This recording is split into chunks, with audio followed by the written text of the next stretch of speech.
Hello guys, welcome back to my YouTube channel. In this video, we're going to be talking about how to derive the formula method, which is this formula here. So if you have not watched my video where I taught completing the square method, please do so to watch the video. I'm going to drop the video link in my description below. So let's start in finding the quadratic equation by formal method. This is another method that can be used when a quadratic equation cannot be solved by factorization. The formula is derived by applying the method of completing the square method to the equation s squared plus bx plus c equals to 0. So to derive that formula, to derive the formula method, we're going to just apply how to solve completing this method in order for us to derive the formula method. So to do this, it's a good stress division. First, we have to make s to become a unit. So unit means a unit for s to be like this, and for s to be like this. We have to divide this by a.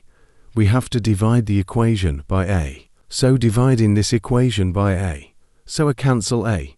So I need to form s squared plus bx all over a plus c over a. So second step is to take the constants, the right hand side of the equation. So remember, here is our first term. Here is our second term, and here is our third term, which is the constants. The constants, first term, second term, third term, a, b, and c. So taking this third term, which is our constant to the left-hand side, will now become minus all over a.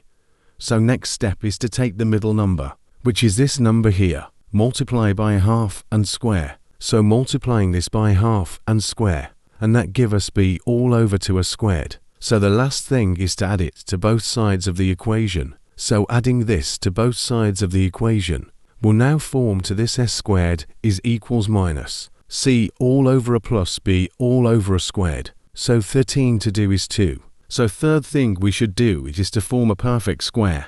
A perfect square looks like something like this. So if you can find the perfect square, we now solve for s. So don't allow anything to get you confused. If you're not understanding, please just go back to my previous video where I taught completing the square method. You are going to have a full understanding of this one. So forming a perfect square, s plus b all over to a.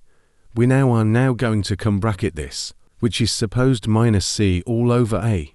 Squaring this, give us b squared all over 4.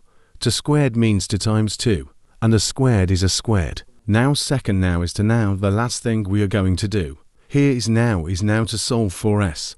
Now to solve for s, what we are going to do here is to take the square root of these equations. But before we can take the square root of this equation, we have to plus this fraction here, because this is a fraction, so we have to add it. So as adding this thing, we're going to take the LUCN. So the LUCN is 4a squared. Cancel 4a squared. We're going to have 4a times minus c, and 4a times minus c is equals to minus 4ac. So we have minus 4ac. So 4a squared cancel 4a squared. We have 1. So 1 times b squared. So we have b squared. Now what are we going to do? So what we are going to do is take the square root of both equations. So taking the square root of both equation, we are now going to form a perfect square. So square cancel square root, we have nothing, and square root plus or minus, because whenever you take a square root of a number, it must have plus or minus. So here now we are now free. X plus b all over 2a is equals to 4a squared. Square root of 4 is 2, and square root of a squared is square root of a squared is 2 cancel square root is a, and square root of 4 is 2. So here we have 2a, and here we are now going to have square root of b squared minus 4ac.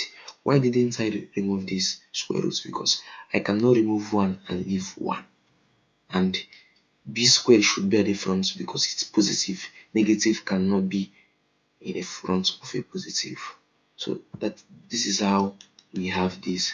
So next thing we are going to do now is to take this to the right hand side, taking b all over 2a to the right hand side, and we are going to have minus b all over 2a plus or minus square root of b squared minus 4ac all over 2a. So you see x is equals to, taking the LCM, we are now going to have minus b plus or minus square root of b squared minus 4ac all over 2a. So you can see from this, you see that writing this formula in this format is wrong because we took the LCM. So this is how the formula should look like. The formula should be equal to where the b stopped. Don't forget to like, subscribe and hit the notification bell for more videos on Salacious Learners.